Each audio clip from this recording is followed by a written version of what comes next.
Já, komið sæl. Líkt og kortið hér að bæti mér ber með sér að þá norðlæg átt hjá okkur og hún hefur nú svona verið nokkuð stíf, gjóla allvíða land og svona hitatölur í lægri kantinum. Hámarksett í dag var 14 stig og það gerðist á Suðurlandi en norðausturlandi þá hann nú yfirleitt á bilinu 4 til 7-8 stig, það segja all nokkru lægri. En í stóru myndinu þá náttúrulega með lægð hér við Írland og sem að herja á Íra bæði í dag og í rauninni á morgun og hún kemur svo sem ekki ýkja mikið nærri en það svona afsprengi frá þeirri lægð sem að mun leita hér til norðvesturs og þetta gerir það að verkum að staðan verður svona nokkuð svipuð hjá okkur á morgun og hún var í dag sem sé lítið breytingar og það unni svona við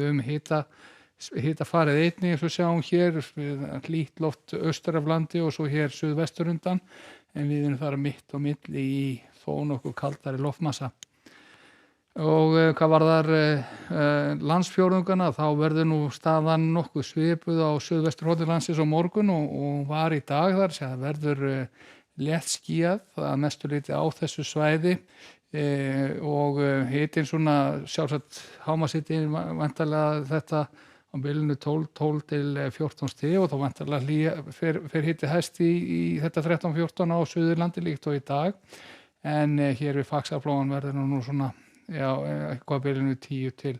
12 stig væntanlega. Það getur verið góðir strengir í þessu sérstaklega þessi vindur stendur af fjöllum en allt sleppur þetta þó án mikill átaka. Þegar við skríðum norður yfir heiðar þá sjáum við að það svona þyngra yfir allan á ströndum og Norðurlandi vestra og þar mun væntanlega rigna eitthvað á köflum. Sérstaklega svona þegar líður á daginn þá viðbúið þetta úrkomusvæði sem við sjáum hér á Tröllaskaga það færist örlítið vestar og það geti einnig rignt allavega á köflum á ströndum en á Vestfjörðum og við Breiðafjörð verður sennilega morgundagurinn sólríkur að mestu leyti. Þungt yfir á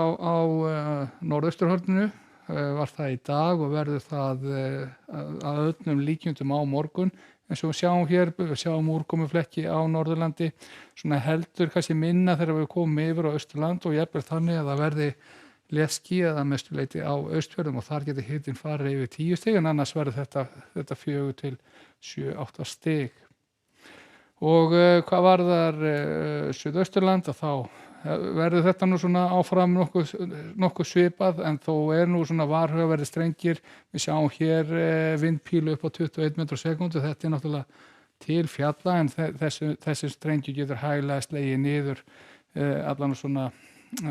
staðbundi getur við sagt og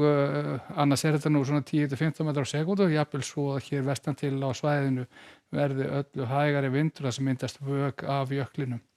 En bjart veður svona að mestu leyti í þessum landsfjórðungi. Hvað varðar næstu daga þá sunnudagurinn bara nokkuð svipaður eins og við sjáum hér bæði hvað varðar vind, hitafar og úrkomu og helst að verði sólríkt hér á vestanverðu landinu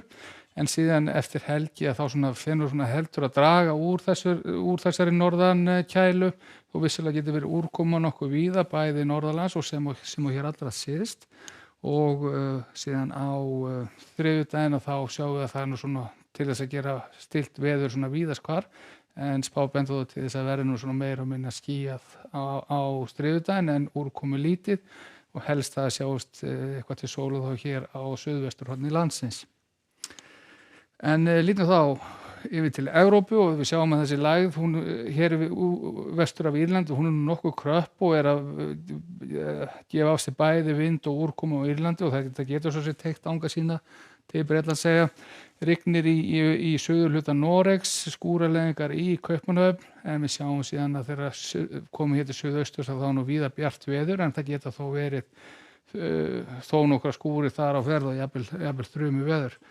Og á Íberíuskaganum verður svona sólríkt og hiti í suðrinu eða yfir 30 stigum öllu það er svona nokkuð svalara í Portúgal þó hiti nærri 20 stigum og að lokum ætti að enda hér síðan á Kanaríeyjum. Það er viðbúið að verði svona sól á köflum á Tenerife en skúrir norðan til en spár benda til þess að það verði skýjað að mestu þegar austar dregur á þessu svæði. En lengra komumst við ekki í dag. Verið sæl.